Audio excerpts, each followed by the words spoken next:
Dear students, तो previous class तक हम लोगों ने डिस्कस किया था कि work done in different process, जैसे आइसोथर्मल, रिवर्सिबल, एक्सपेंशन और कंप्रेशन। तो वर्क डन आता है -nRT ln V final upon V initial और -nRT ln P initial upon P final.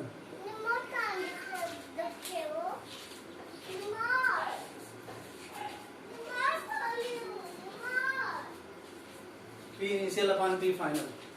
अब इसी तरीके से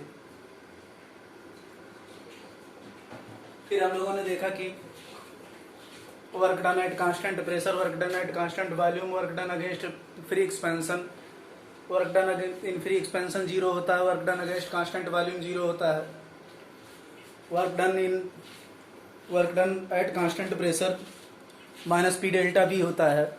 तो ये सब रिवर्सिबल प्रोसेस में वर्क डन देखा हमने।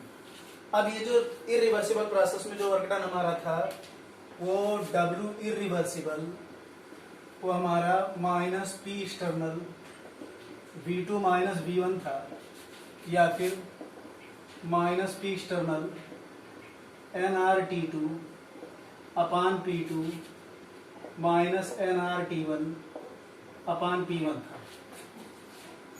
तो अब हम लोग इसको कैरी आउट करते हैं। रिवर्सिबल प्रोसेस तो एक कंटिन्यूअस चलने वाला फेज है। किस केस में वर्क डन ज्यादा होता है?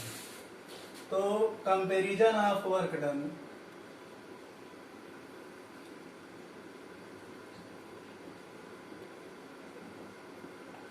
इन reversible and irreversible processes during expansion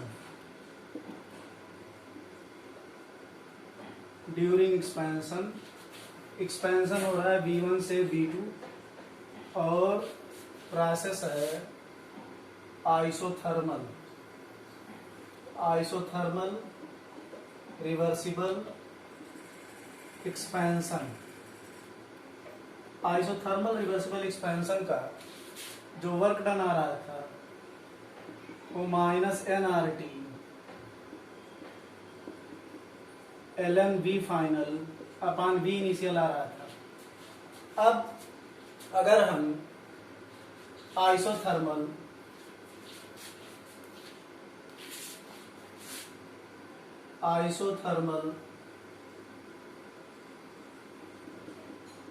irreversible expansion in one step।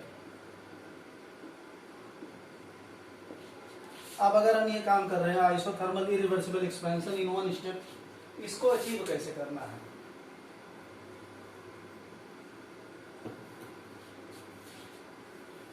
तो अगर हम एक स्टेप में इस काम को एग्जीक्यूट करें, इस पूरे प्रोसेस को,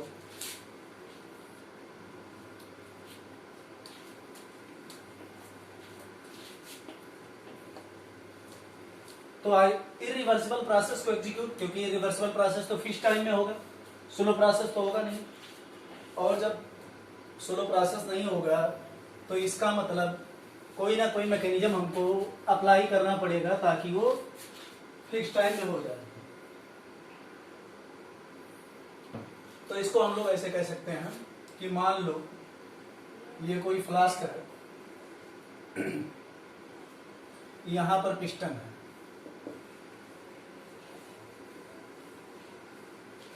और इसके अंदर गैस भरी है, और यहाँ पर प्रेशर P गैस है Pg, और यहाँ पर एक मास रखा है मास m का, और बाहर जो एक्सटर्नल P एटमॉस्फेयर काम कर रहा है, इनिशियली ध्यान से देखना इस बात को, initially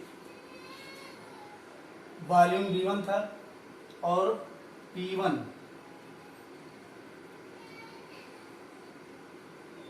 equals to P atmosphere plus mg/a, इसका एरिया ये है, क्रॉस सेक्शन एरिया P1। अब हमको एक्सपेंशन करना है कि V1 से V2 तक एक्सपेंशन करना है और P1 से P2 तक एक्सपेंशन करना है।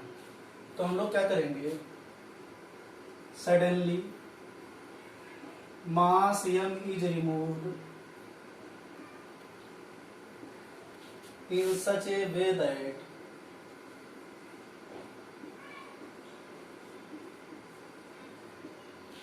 final volume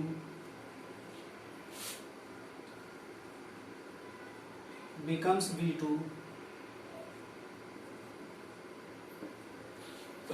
अब जो हमारा P2 है वो तब तक एक्सपेंशन होगा जब तक P2 की वैल्यू P एटमॉस्फेयर के बराबर नहीं हो जाती। जब एक्सटर्नल प्रेशर और गैस के अंदर वाला प्रेशर बराबर हो जाएंगे तो ये हमारा हो गया, एक स्टेप में इस प्रोसेस को हमने एग्जीक्यूट किया है। अब यहां पर अगर हम लोग देखें तो अगर हम लोग वर्क डन लिखें, इस एक्सिस पर वॉल्यूम P इनिशियल था हमारा, यहाँ प्रेशर P1 और वॉल्यूम V1, और यहाँ पर वॉल्यूम V2 और यहाँ पर प्रेशर P2।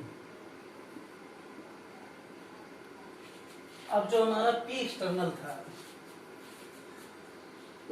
वो P एटमॉस्फेयर, P एक्सटर्नल हो जाएगा P एटमॉस्फेयर, क्योंकि जैसे ही हम से हटाएंगे तो बाहर से P external equals to P atmosphere. तो अगर हम वर्क डन कैलकुलेट करें तो ये हो गया इनिशियल स्टेट और ये हो गया फाइनल स्टेट। और रिवर्सिबल वाला देखें तो ये सिचुएशन थी, तो ये वाला था रिवर्सिबल का और ये वाला एरिया हमारा हो गया इरिवर्सिबल का। तो जो एरिया हमारा ब्लू से है वो रिवर्सिबल वर्क डन है, और जो एरिया ब्लैक से है वो हमारा इरिवर्सिबल का वर्क डन है। और इसकी वैल्यू W इरिवर्सिबल जो आएगा वो आएगा -P2 V2 माइनस V1 या -PXT V2 minus V1। Area under the curve से ही डायरेक्ट ये बात क्लियर है कि सेम एक्सपेंशन V1 से V2 के लिए, V1 से V2 तक का अगर हमको एक्सपेंशन करना है तो इरिवर्सिबल का वर्क डन ये पूरा, तो W रिवर्सिबल मॉड वैल्यू अगर हम ले लें W reversible is greater than W irreversible V1 to V2 one step का बड़ा है। तो ये हो गया रिवर्सिबल का, ये हो गया इरिवर्सिबल एक्सपेंशन का वर्क डन। ये हमने इरिवर्सिबल प्रोसेस परफॉर्म किया है इन वन स्टेप। तो एक स्टेप में हमने परफॉर्म किया है, तो फिर से एक बार हम लोग देख लेते हैं। यहाँ पर कि हमने कहा कि कोई मास m रखा है, सडनली वो मास रिमूव कर दिया गया, तो इनिशियल प्रेशर कितना हो गया P gas external P atmosphere plus mg/a। Suddenly mass m हमने रिमूव कर दिया और इस तरीके से रिमूव किया कि ये V2 तक एक्सपेंड कर रहा है। तो जैसे ही हमने मास m रिमूव किया तो P एक्सटर्नल, ये एटमॉस्फेयर का प्रेशर ही तो एक्सटर्नल प्रेशर हो गया, लगातार काम कर रहा है, तो P एक्सटर्नल P एटमॉस्फेयर हो गया। अब उसके बाद अगर हम लोग ग्राफ में देखें तो P1 पर वॉल्यूम V1 और प्रेशर P2 पर वॉल्यूम V2, V1 से V2 तक एक्सपेंशन किया गया। तो ये वाला जो ग्राफ है कंटिन्यूअस वाला, ये रिवर्सिबल का है, और जो ब्लू लाइन से खींचा गया एरिया अंडर द कर्व वो हमारा work done in reversible process है। और अगर हम रिवर्सिबल का वर्क डन निकालेंगे PV2 माइनस V1, तो ये हमारा ये इस रेक्टेंगल का एरिया आएगा। ये इस रेक्टेंगल का एरिया आएगा, और ये कितना आ रहा है, area under the curve minus P external V2 minus V1, और पी एक्सटर्नल P2 मतलब पी एटमॉस्फेयर के बराबर है। तो डायरेक्ट डायग्राम से ही दिख रहा है कि रिवर्सिबल प्रोसेस का वर्क डन, इरिवर्सिबल प्रोसेस जब V1 से V2 तक एक्सपेंड किया गया तो एक स्टेप के वर्क डन से बड़ा आ रहा है। अब हम लोग इस काम को 2 स्टेप में करेंगे।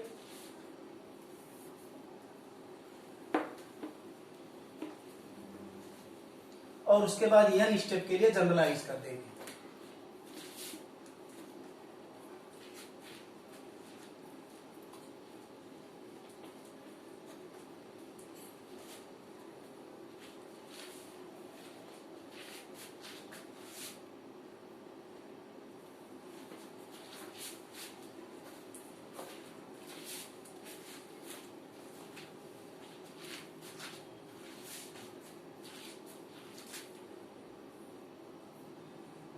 इन 2 स्टेप्स, मतलब V1 से V2 तक का एक्सपांशन हमको करना है, V1 से V2 तक का। तो पहले हम लोग V1 से किसी V1 डैश तक जाएंगे और फिर V1 डैश से V2 तक जाएंगे। तो अब यहाँ पर 2 मास रख देंगे। ये पिस्टन हो गया, यहाँ पर मास M1 रखा गया, यहाँ पर मास M2 रखा गया, और यहाँ पर वॉल्यूम V1 था, और यहाँ पर P1 equals to P gas. यहां से हमने किया, फिर से वही बात, P1 हमारा यहां से P एटमॉस्फेयर, अब P1 हमारा P atmosphere plus M1G upon A plus M2G upon A हो गया। अब मास M1 को हम इस तरीके से हटाएंगे कि मास M1 जब हटाएंगे तो वॉल्यूम एक्सपेंड होकर V1 डैश तक पहुंच जाएगा। मास M1 is removed, volume becomes V1 dash and pressure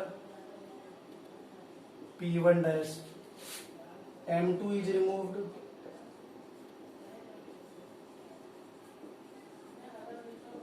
volume becomes V2, pressure हो गया P2।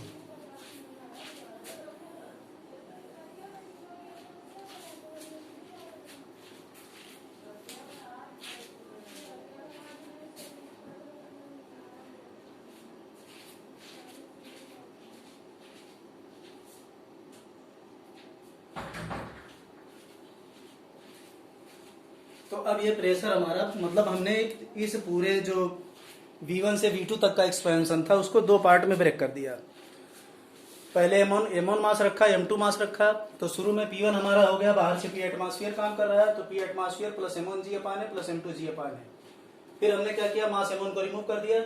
मास M1 को जब हमने हटाया तो वॉल्यूम हो गया V1 डैश, और यहाँ पर प्रेशर P1 है, P1 डैश और P2। अच्छा, P1 डैश कितना हो जाएगा, P1 डैश M1 को हटा दिया गया तो P1 डैश अब बचा कितना, P atmosphere plus M2G upon A, और P2 फाइनली हमारा P एटमॉस्फेयर हो जाएगा। और फिर हमने V1 डैश से V2 तक का एक्सपेंशन परफॉर्म किया तो सडनली M2 को रिमूव कर दिया, तो फाइनल प्रेशर P2 हो गया और वॉल्यूम V2 हो गया। अब हम लोग वर्क डन अगर कैलकुलेट करें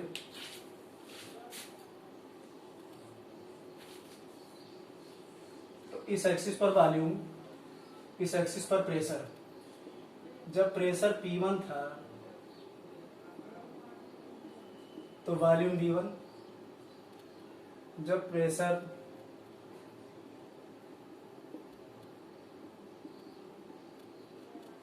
V1 डैश हुआ तो प्रेशर P1 डैश, और जब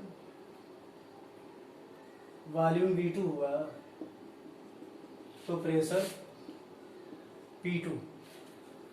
और यही चीज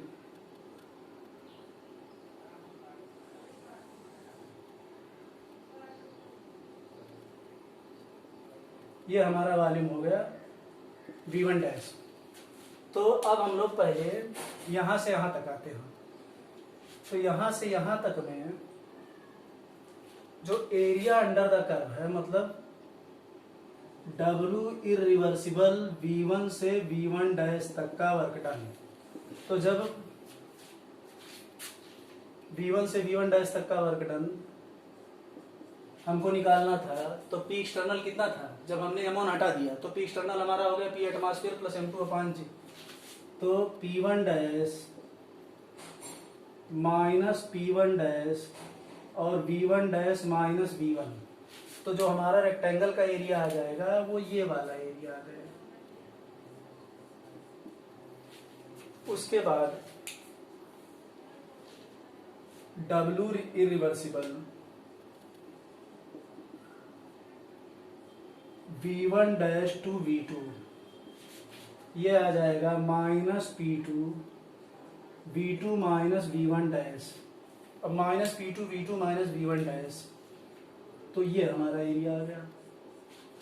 तो इसको अगर हम लोग W1 लिखें और इसको हम लोग W2 लिखें, तो W net W1 plus W2।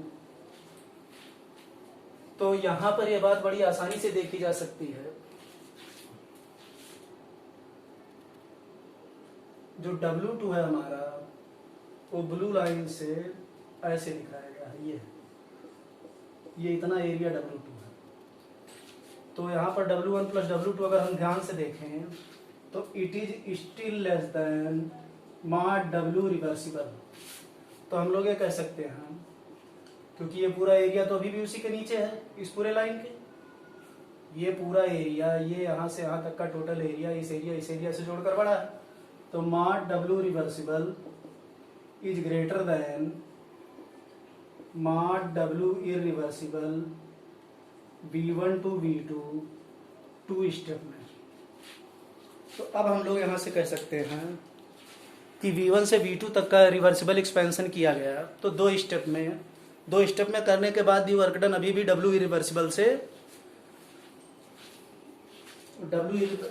वाला वर्क डन ज्यादा बड़ा आ रहा है।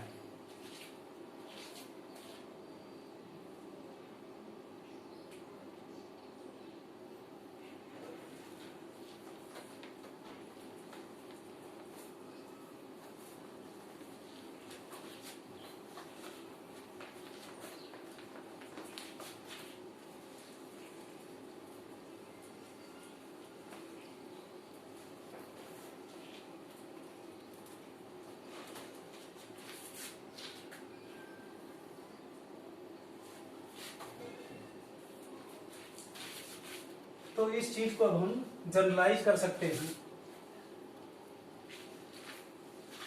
कि n स्टेप का वर्क डन, तो W इरिवर्सिबल V1 से V2 का एक्सपेंशन n स्टेप का, स्टेप बढ़ाते जाएंगे वर्क डन बढ़ता जाएगा, greater than W irreversible V1 से V2, या इसको हम लोग 1 लिखे, उल्टा लिखे, V1 से V2 2 step and so on, W irreversible V1 से V2 का expansion n step, this whole value is still less than W reversible V1 से V2। ये हमारा रिजल्ट आ गया। मतलब V1 से V2 तक का इरिवर्सिबल तरीके से एक स्टेप का एक्सपेंशन छोटा है, अगर वही एक्सपेंशन 2 स्टेप में किया जाए, 3 स्टेप में किया जाए तो और बड़ा होता जाएगा, तो n स्टेप वाला बड़ा होता जाएगा।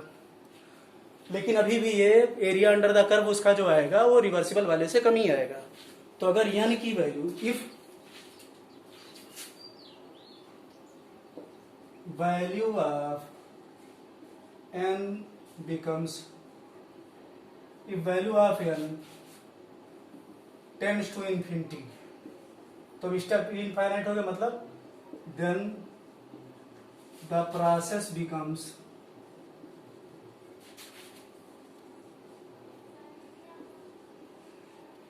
रिवर्सिबल, तो अब हमारा प्रोसेस ही रिवर्सिबल हो जाएगा। तो ये हम लोगों ने कंपैरिजन कर लिया कि इरिवर्सिबल और रिवर्सिबल एक्सपेंशन में कौन बड़ा होता है और किस हिसाब से होता है। अब यही चीज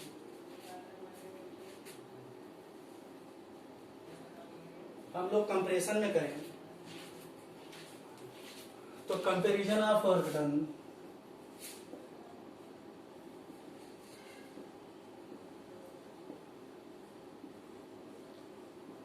comparison of work done in isothermal reversible and irreversible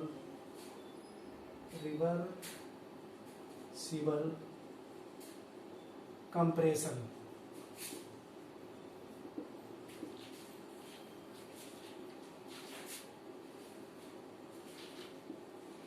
तो इसमें भी वही, अब W रिवर्सिबल तो हम लोगों को पता है, W रिवर्सिबल हो गया माइनस NRT ln, मान लो V1 से V2 से V1 तक कंप्रेस किया गया तो V फाइनल अपान V इनिशियल, तो माइनस NRT V1 अपान V2, या फिर minus NRT ln P2 upon P1।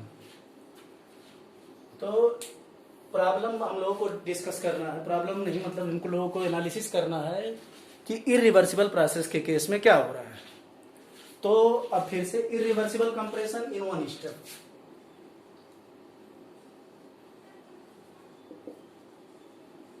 Irreversible compression in one step.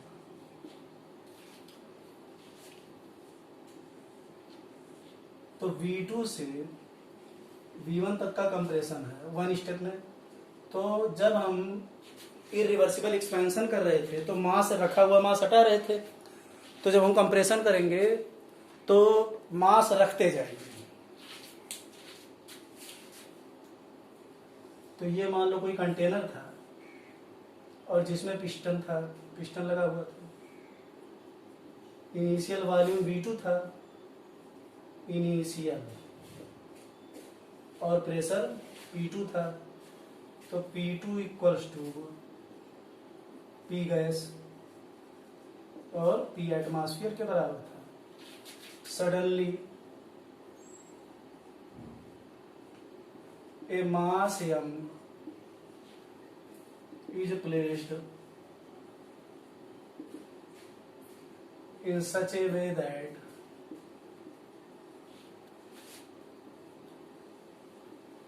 final volume becomes V1 and pressure becomes P1। तो अब हमारा जो P एक्सटर्नल हो जाएगा, अब जब मास m हम रख देंगे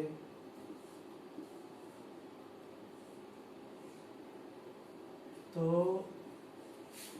m हो गया final volume V1 pressure P1, और अब हमारा P1 equals to P external, और वो हो जाएगा P atmosphere plus mg upon a। ये बात है। अब इस चीज को अगर हम ग्राफ से देखें,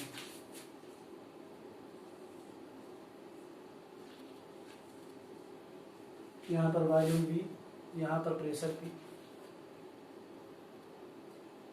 यहाँ पर वॉल्यूम V2 और यहाँ पर प्रेशर P2। ये रिवर्सिबल वाला कंप्रेशन हो गया। यहाँ पर वॉल्यूम V1, यहाँ पर प्रेशर P1, और ये हो गया एरो। तो V2 से V1 तक कंप्रेस किया गया है। तो ये जो एरिया है,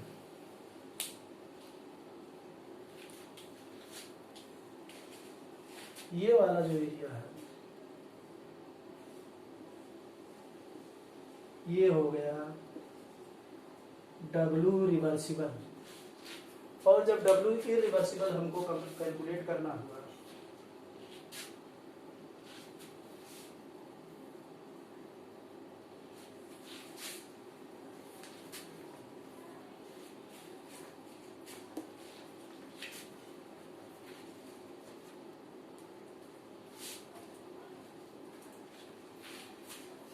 अब W रिवर्सिबल तो हमारे सामने है, W रिवर्सिबल हो गया माइनस NRT ln V1/V2, लेकिन W इरिवर्सिबल V2 से V1 वन स्टेप का वो यहाँ पर आ जाएगा minus P external V1 minus V2, final volume minus initial volume. और अगर हम ध्यान से देखें तो ये हो जाएगा minus P1 V1 minus V2। अब minus P1 V1 minus V2 ये वाला, तो ये वाला एक रेक्टेंगल देगा जो कि यहाँ से यहाँ तक जाएगा। तो ये जो रेक्टेंगल है ABCD अगर हम नाम दे दें तो अब ये हो गया area of the rectangle ABCD। ये बड़ा वाला एरिया हो गया पूरा जो ऐसे खींचा गया है। ऑब्वियस सी बात है कि जब कंप्रेशन हो रहा है तो वर्क डन बड़ा है, इसका मतलब W इरिवर्सिबल V2 से V1 वन स्टेप का वर्क डन ग्रेटर देन है W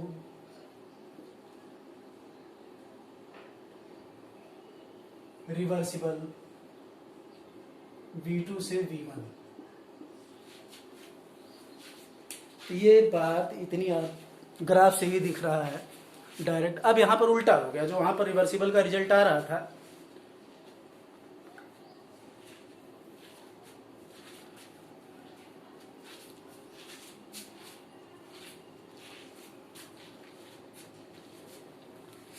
अब इसी चीज को अगर हम लोग दो स्टेप में परफॉर्म कर दें तो जब हम लोग दो स्टेप में करेंगे कंप्रेशन इन 2 स्टेप्स, तो जब हम लोग दो स्टेप में करेंगे तो suddenly mass M1 and M2, suddenly a mass M1 then M2 is placed in such a way that it's final volume becomes V1 dash and then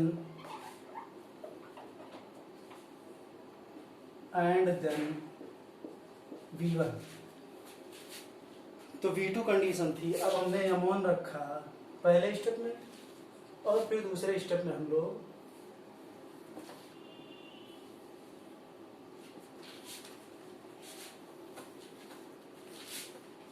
तो यहां से अगर हम लोग देखें दो स्टेप का हम लोग डिस्कस कर रहे हैं। Suddenly mass M1 and M2 मतलब एक के बाद एक is placed in such a way that final volume becomes V1 dash and then V1।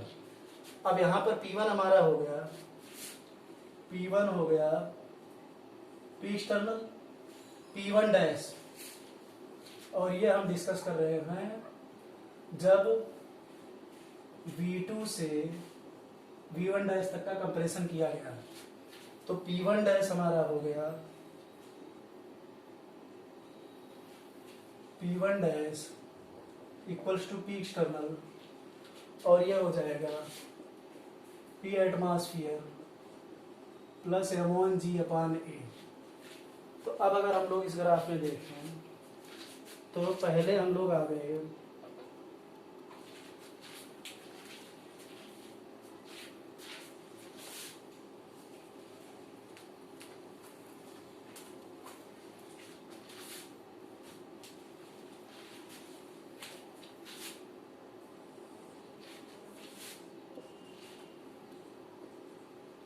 तो वॉल्यूम V2 और प्रेशर P2,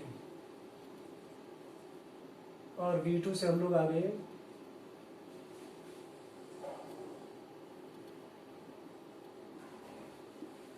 V1 और P1। तो बीच में पहले स्टेप में V2 से हम लोग आए हैं किसी V1 डैश तक कंप्रेस करने में, और ये हो गया P1 डैश। तो एक स्टेप, दो स्टेप और तीन स्टेप। अब यहाँ पर जो W1 हमारा हो गया दो स्टेप में, W1 हो गया माइनस P एक्सटर्नल, तो minus P1 dash V1 dash minus V2,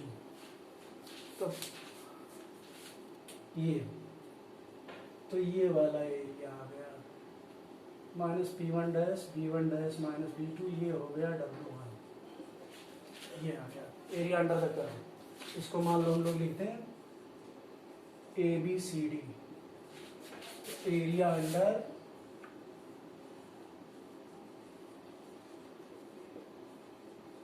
ABCD। अब उसके बाद then when M2 is placed, अब जब M2 हमने रख दिया, 2 स्टेप में परफॉर्म करना है।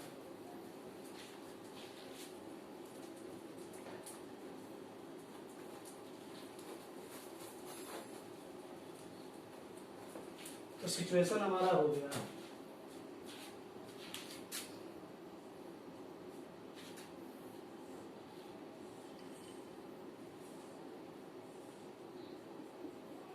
कि फाइनल वॉल्यूम हो गया V1, M1 हो गया और M2 हो गया, फाइनल प्रेशर हो गया P1। तो अब ये है V1 डैश से V2, V1 डैश से V1 तक का कंप्रेशन, और P1 हमारा हो गया P atmosphere plus M1G upon A plus M2G upon A। अब हमारा जो वर्क डन हो गया W2 हो गया minus P1 V1 minus V1 dash, तो V1 माइनस V1 डैश यहाँ से यहाँ तक, तो ये हमारा हो गया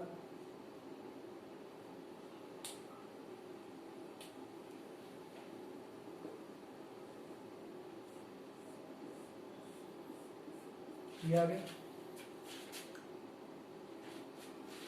और ये हमारा हो गया ABCD A E F G B, तो हो गया area under E F G D A rectangle E, ये पूरा एरिया, और ये हमारा हो गया W2। अब अगर हम ध्यान से देखें तो जो हमारा 1 स्टेप का वर्क डन आ रहा था इरिवर्सिबल प्रोसेस के केस में, वो यहाँ से यहाँ तक का पूरा एरिया आ जा रहा था।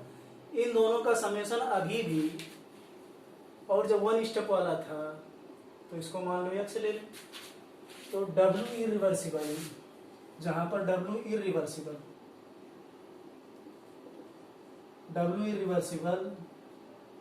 V2 से V1 1 स्टेप का जो वर्क डन आ रहा था वो एरिया अंडर FXBCGF, ये वाला पूरा बड़ा वाला एरिया, और ये जो बड़ा वाला एरिया है ये अभी भी दिस प्लस दिस से बड़ा है।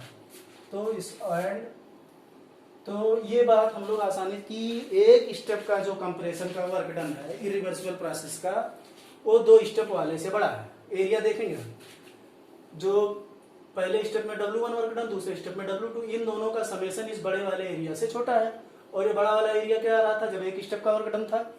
तो इसका मतलब इरिवर्सिबल प्रोसेस का 1 स्टेप का वर्क डन इरिवर्सिबल प्रोसेस के 2 स्टेप के वर्क डन से बड़ा है, लेकिन इन दोनों का समेशन जो रिवर्सिबल का वर्क डन है उससे बड़ा है। तो अब हम लोग ये कह सकते हैं कि मॉड W इरिवर्सिबल V2 से V1 in 1 step is greater than mod W irreversible V2 से V1 in 2 step and so on. mod W irreversible V2 से V1 n step.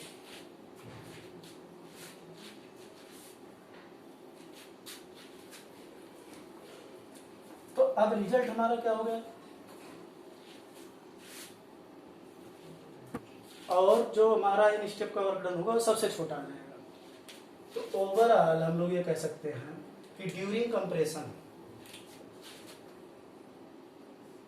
Mod W irreversible V2 से V1 1 step greater than mod W reversible V2 से V1 2 step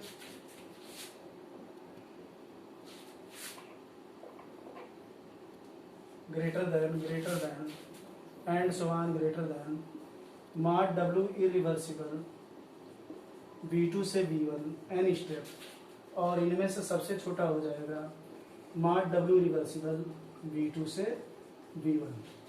तो एकदम expansion का just opposite result मिल जाएगा।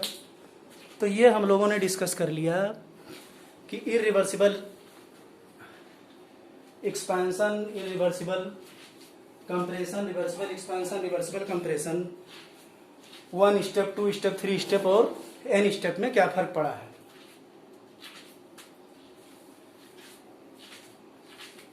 तो ये हमारा कंपैरिजन हो गया। अब इसके बाद हम लोग आते हैं कि थोड़ा सा इस पर काम कर लेते कि एरिया अंडर द कर्व का मतलब जैसा वर्क डन बताना है।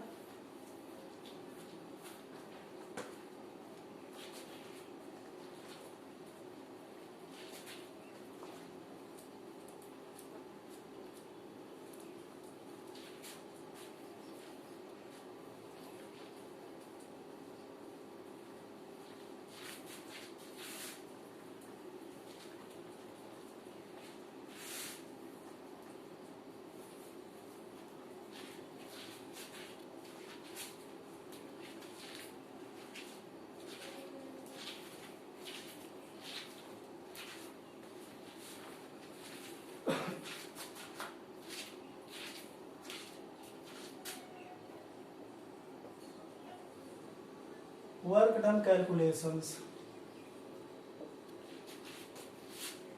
in graphs या PV कर्व।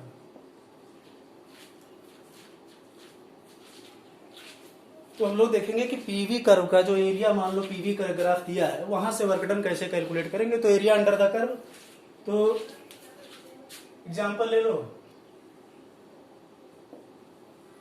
कि मान लो 2 mole of an ideal gas is expanded according to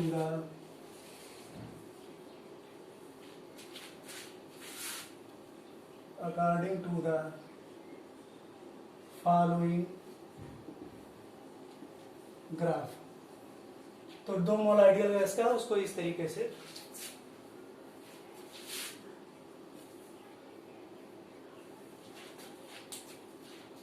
तो पीवी ग्राफ दिया है और कोई इंफॉर्मेशन नहीं दी गई है। तो अगर पीवी ग्राफ दिया और कोई इंफॉर्मेशन नहीं दी गई है, हमको जरूरत भी नहीं है, कोई इंफॉर्मेशन नहीं दी गई है और पीवी ग्राफ दिया है, तो area under the PV graph he work done होता है। तो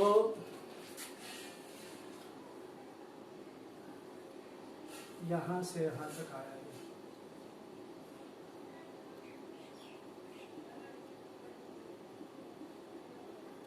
ये होगा।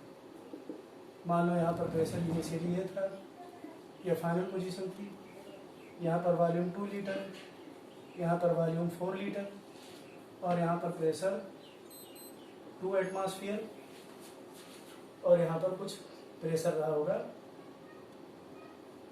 1 एटमॉस्फेयर। तो कहा गया कि आप वर्क डन बताइए। तो हम लोग W equals to work done जब लिखेंगे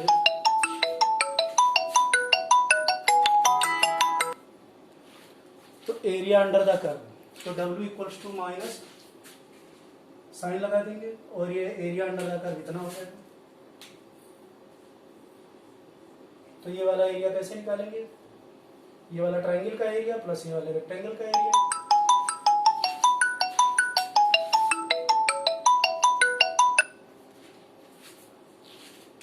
IFA और B और C ले ले हमें पॉइंट, तो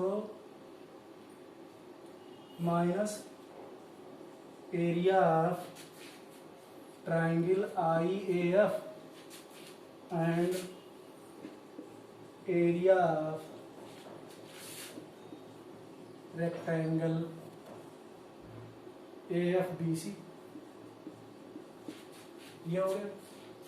तो निकाल के लिख देते हैं।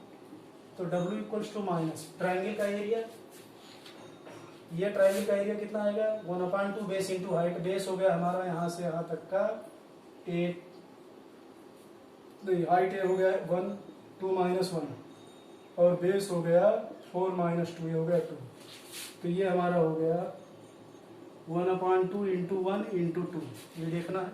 ये ट्राइंगल का एरिया IAF प्लस ये रेक्टेंगल। अब ये रेक्टेंगल की ये वाली साइड कितनी है 2 और ये वाली साइड है 1, यहाँ पर 0 से स्टार्ट हुआ है। तो रेक्टेंगल का एरिया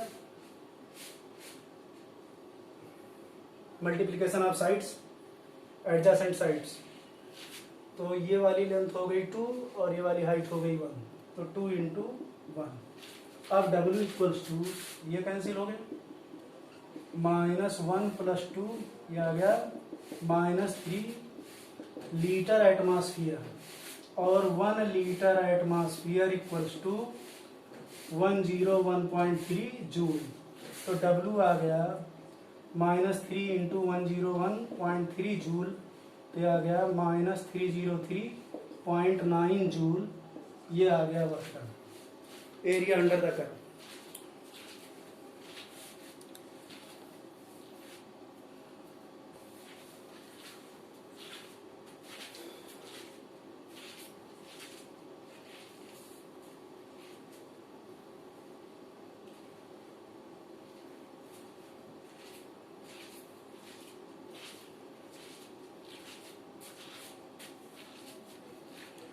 हम लोग कोई दूसरा एग्जांपल ले लेते हैं।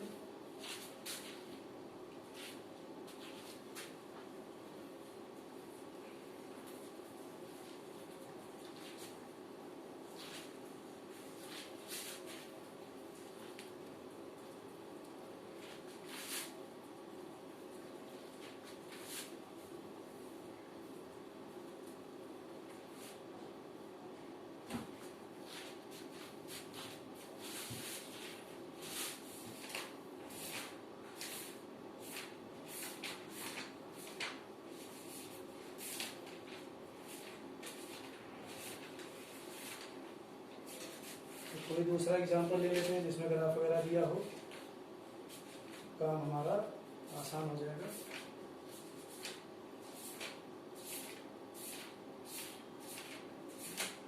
ग्राफ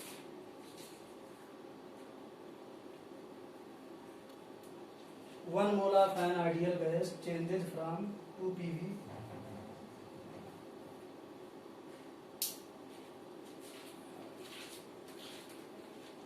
तो अब इसके बाद हम लोग ग्राफ पर नेक्स्ट क्लास में काम करेंगे।